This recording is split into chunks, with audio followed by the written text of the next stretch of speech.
సనాతన ధర్మంలో పూజలు, వ్రతాలు ఒక భాగం కూడా. సాధారణంగా ఈ పూజలు, వ్రతాలు మహిళల కోసం ఉద్దేశించినవి. కొన్ని రకాల గ్రహదోషాల కారణంగా వివాహం ఆలస్యం కావడం, సంతానం కలగకపోవడం, ఏ పని తలపెట్టినా ఆటంకాలు రావడం వంటి ఇబ్బందులు కూడా తొలగడానికి మన శాస్త్రం కొన్ని వ్రతాలు, నోములను సూచించింది. అందులో ముఖ్యమైనది కామాక్షి వ్రతం. ఈ కామాక్షి వ్రతాన్ని మహిళలందరూ ఎలా చేయాలి, ఎవరు చేసుకోవాలి ఈ వ్రతాన్ని, ఆ ఫలితాలు ఎలా ఉంటాయి అనే ఆసక్తికర విషయాలన్నీ కూడా ఇప్పుడు తెలుసుకుందాం.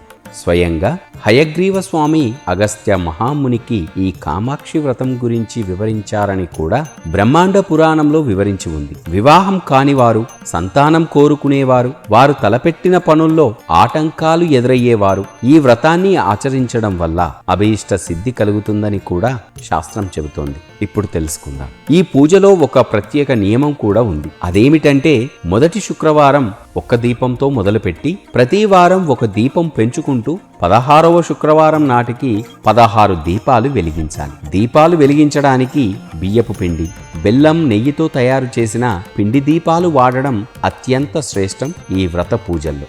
వీలు కాని వారు మట్టి ప్రమిదలు కూడా వాడుకోవచ్చు. మొదటి వారం పూజ మొదలు పెట్టేటప్పుడు మీ కోరికను మనస్సులో గట్టిగా సంకల్పించుకోవాలి. పూజ పూర్తయ్యాక అమ్మవారికి ఇష్టమైన పులిహోర, పాయసం లేదా చక్కెర పొంగలిని నైవేద్యంగా నివేదించాలి.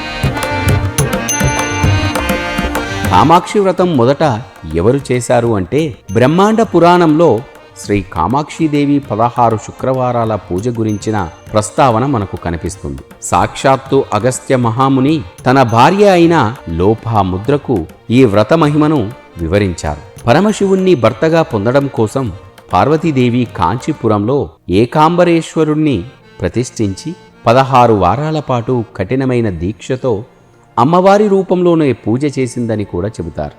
అందుకే ఈ వ్రతాన్ని కామాక్షి వ్రతమని కూడా పిలుచుకుంటారు.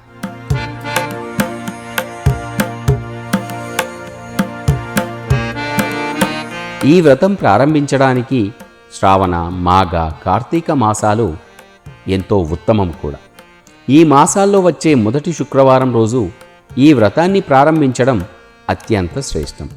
అలా కుదరని పక్షంలో వేరే మాసాల్లో శుక్లపక్షంలో వచ్చే పౌర్ణమికి ముందు శుక్రవారం రోజున మొదలు పెట్టాలి. ఈ వ్రత పూజకు తిథి, నక్షత్రంతో సంబంధం లేదు కూడా. పూజ ఎలా చేయాలి అంటే శుక్రవారం రోజు ఉదయాన్నే తలస్నానం చేసి కామాక్షిదేవి చిత్రపటాన్ని గంధంతో, కుంకుమలతో అలంకరించుకోవాలి. తరువాత మల్లెలు, చేమంతులు, సంపెంగ పూలతో అమ్మవారిని చక్కగా అలంకరించాలి. అనంతరం ముందుగా సిద్ధం చేసుకున్న పిండి దీపంలో 2 ఒత్తులు వేసి ఆవు నెయ్యి పోసి దీపారాధన చేయాలి. దీపాన్ని కుంకుమ, అక్షింతలతో అలంకరించుకోవాలి. సాంబ్రాణి ధూపం వెయ్యాలి. ఆ తరువాత అక్షింతలు వేస్తూ అష్టోత్తర శతనామాలతో అమ్మవారిని అర్చించాలి. పూజ ముగించే ముందు కనకదార స్తోత్రాన్ని పఠించి కామాక్షి వ్రతకథను చదువుకోవడం వల్ల సంపూర్ణ ఫలితం దక్కుతుంది. పూజ పూర్తయ్యాక అమ్మవారికి ప్రీతికరమైన పాయసం, చలిమిడి, వడపప్పు, పానకం వంటి ప్రసాదాలను నివేదించాలి. ఇలా 16 వారాల పాటు ఈ వ్రతాన్ని ఆచరించాక చివరి వారం ఉద్యాపన చేసుకోవాలి. ఉద్యాపన రోజు పూజ పూర్తయ్యాక కనీసం 5 లేదా 9, కుదిరితే 16 మంది ముత్తైదువులను ఇంటికి పిలిచి వారి పాదాలకు పసుపు పారాని రాసి భోజనం పెట్టాలి. ఆ తరువాత బొట్టు పెట్టి తాంబూలం ఇవ్వాలి. తాంబూలంలో చీర, జాకెటు ముక్క, తమలపాకులు, 2 రకాల పండ్లు, గాజులు, పసుపు, కుంకుమ, దక్షిణలతో పాటు అమ్మవారికి పెట్టిన ప్రసాదాన్ని వారికి వాయినంగా ఇవ్వాలి. పూజ ఎప్పుడు చేస్తే మంచిది అని సందేహం భక్తుల్లో ఉంటుంది. సాధారణంగా పూజ అనగానే సూర్యోదయంతో కానీ బ్రహ్మీ ముహూర్తంలో కానీ చేయాలని మనం అనుకుంటూ ఉంటాం. కానీ కామాక్షిదేవి 16 వారాల వ్రతం మాత్రం సూర్యాస్తమయం సమయంలో ప్రదోషం వేళ చేయడం అత్యంత శ్రేష్టం. లక్ష్మీదేవి, కామాక్షిదేవి సంధ్యా సమయంలో మన ఇంట్లోకి ప్రవేశిస్తారని కూడా మన శాస్త్రం చెబుతోంది. ఈ సమయంలో పిండి దీపాలు వెలిగిస్తే అమ్మవారి అనుగ్రహం త్వరగా లభిస్తుందని కూడా మన పురాణాలు చెబుతున్నాయి. అయితే మొదటి రోజు ఉదయం చేసి మిగిలిన రోజులు సాయంత్రం పూజ చేస్తే కుదరదు. 16 వారాలు ఒకే సమయంలో పూజ చేయడం వల్ల మనం అనుకున్న పనులన్నీ కూడా, మన శ్రేష్టమైన ఫలితాలు కూడా దక్కుతాయని ప్రతి ఒక్క భక్తుడు నమ్మాలి. కామాక్షిదేవి వ్రతం ఆచరించేవారు కొన్ని నియమాలు తప్పకుండా పాటించాలి. పూజ చేసే శుక్రవారాల్లో ఉదయం నుంచి పూజ పూర్తయ్యే వరకు ఉపవాసం ఉండాలి. పూజ పూర్తయ్యాక ఉల్లి వెల్లుల్లి లేని సాత్విక ఆహారాన్ని తీసుకోవాలి. పూజ చేసే రోజుల్లో బ్రహ్మచర్యం పాటించాలి. మధ్యలో ఏవైనా అవాంతరాలు వస్తే ఆ వారాన్ని విడిచిపెట్టి మరో వారం రోజు ఆ పూజ చేసుకోవాలి. వీలైనంత వరకు 16 వారాల పాటు ఒకే ప్రదేశంలోనే ఉండి పూజ చేసుకోవడం ఉత్తమం.